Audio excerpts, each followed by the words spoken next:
सुरत जिल्ह्यात बारडोलीजवळ उवा गाव परिसरात भीषण अपघात घडला असून जामनेर आगाराच्या बसचा यावेळी अपघात झाला आहे।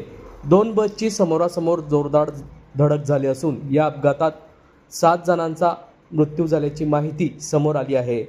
गुजरातमधील भीषण अपघातात मिळालेल्या माहितीनुसार दोन्ही बसचा वेग जास्त असल्याने ओव्हरटेक करताना एकमेकांना जोरदार धडक झाली।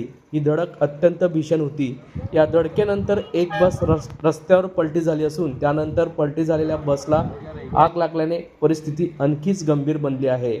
आगीमुळे बसमध्ये अडकलेल्या प्रवाशांना बाहेर काढण्यात मोठ्या अडचणीचा सामना करावा लागला आहे। जामनेर आगाराची ही बस असून बारडोली येथे हा भीषण अपघात घडला आहे। जळगाव जिल्ह्यातील चालक व प्रवासी असण्याची शक्यता ही वर्तवण्यात येत आहे।